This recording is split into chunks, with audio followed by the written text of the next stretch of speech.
My AR-15 is not a weapon of mass destruction. And the fact that I own an AR-15 and a slew of other firearms doesn't make me crazy or a criminal. It makes me an American.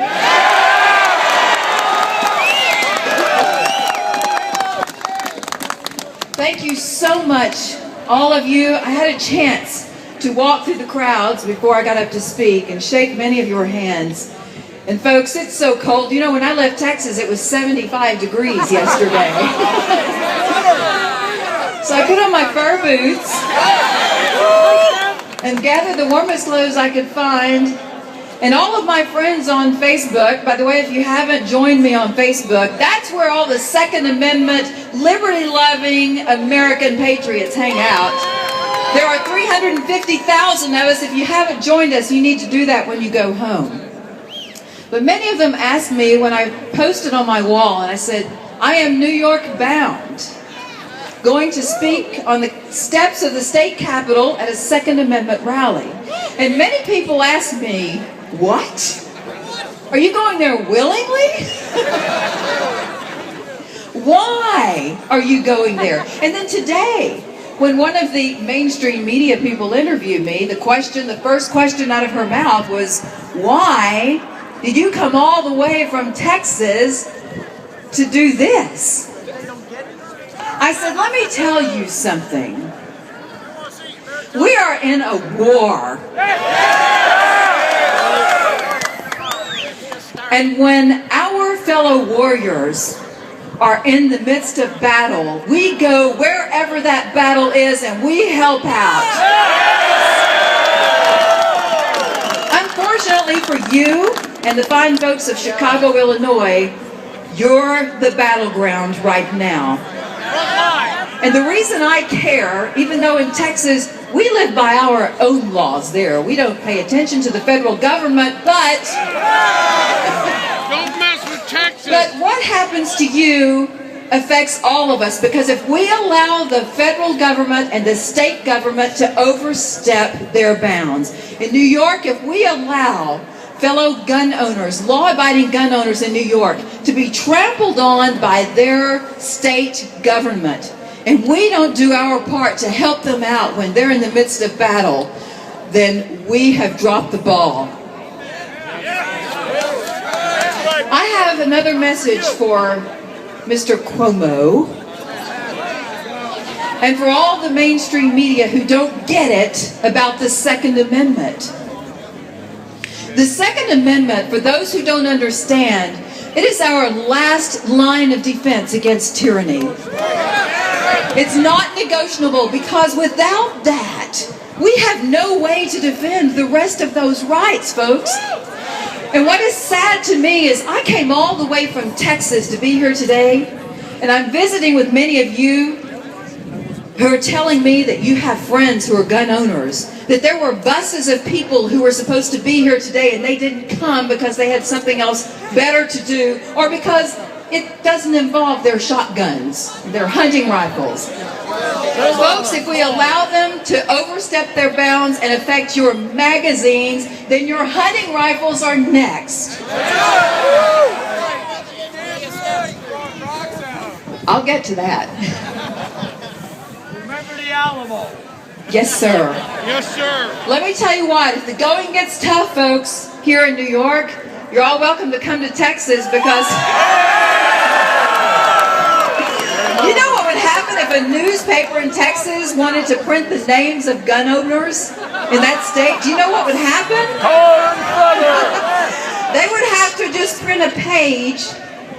It would be easier for them to list the people who do not own guns. Let's start that And it would be about 5 people. Good idea. Folks, I want the media to understand today that the reason we're so passionate about the Second Amendment is because we know what history has already proven happens to innocent people when they lose their gun rights. In the 20th century, media, are you listening? In the 20th century, 270 million people have been annihilated by their own governments after being disarmed. That's a fact. So you see, history has proven that gun control is not about guns. It's about control, and that is the first step.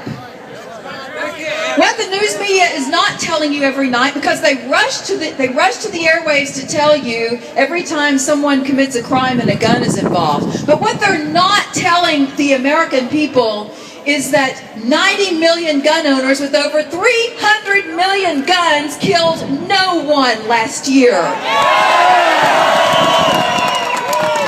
And what they're also not telling you is that last year, 2.5 million people pulled guns to save lives in self-defense situations. And in most of those cases, the trigger was never pulled. They simply had to brandish a firearm. No, the media doesn't tell the world about that. But we need you to tell them. Now, I'm going to, when I leave here today, I'm going into the state capitol and I'm going to do some heavy arm twisting. As heavy as I can do with my size and without a firearm. I wore my AR-15 on my jacket. I didn't know if that would make any difference in the Capitol or not, but I'm sorry for what you folks are going through. I'm going to do everything I can to help you to get the word out, but you've got to pull your share of the load. Those of you who are standing here today aren't the problem, but your fellow gun owners who are not here today, they are the problem. And you're going to have to grab them by the collar and say, look, dude, I need your help. We got to do something or we're all going to lose our gun rights. Don't know if I can invite everybody in to do that, but everybody who wants to go into the Capitol with us after this is fine.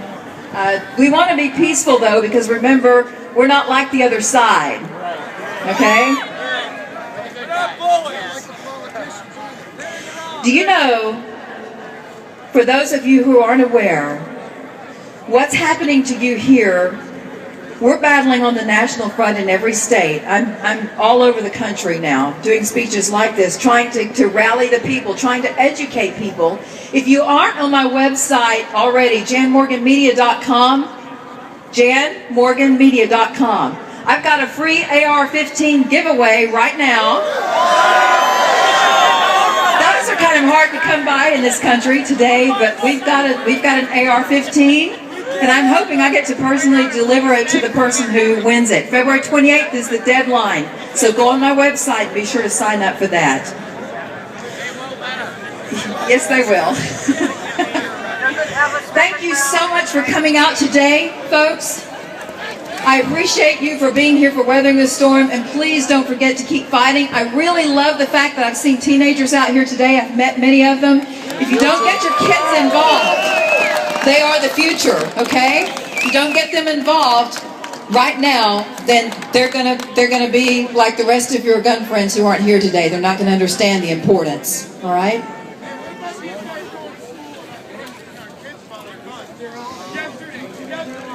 Yes. Come up here. Got somebody that wants to share something with you real quickly, and we're gonna touch on that. I know we need to wrap this thing up. Yesterday, my 13-year-old son was questioned in school by somebody that I have no idea who he was. Asked him what I have for weapons and where I kept them and how I kept them.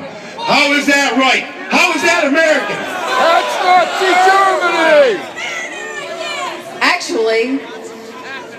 Actually, that's happening all over the country. It's happening all over the country. It happens when you go to your doctor's office now. They're going to ask you about your firearms. And do you know that if Barack Obama continues his path, people, this is going to become a national problem like we've never seen before. Do you know when George W. Bush was president and the United Nations came up with this UN Small Arms Treaty, President Bush said, no, not only are we not going to go stand at the table and discuss this with you, because we feel that gun rights are a national issue, has nothing to do with world power. But when Barack Obama was elected president, the first thing he did was not only send Hillary Clinton to the table to talk with these people, he also sent her with a mandate of support, that they would support the UN Small Arms Treaty. Folks, we've got a national battle going on. I'm here today because you've got a state battle. We're going to fight it. You keep fighting. Thank you for having me here today. God bless America.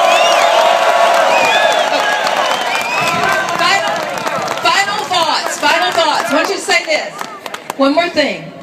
If you haven't already joined these organizations, let me list a few that I'm a member of, and they will keep you on top of things, and they are fighting for you. I am a national member of the National Rifle Association. I'm a lifetime member of Front Sight Firearms Institute, a member of the Second Amendment Foundation, a member of Oath Keepers. I'm a citizen member of Oath Keepers. Way to go, Oath Keepers! Join those organizations that will help us in this fight. Thank you. Thank you.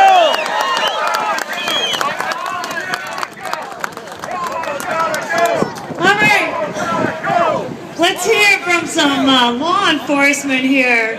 Where's Joe? Come on, Joe. Joe.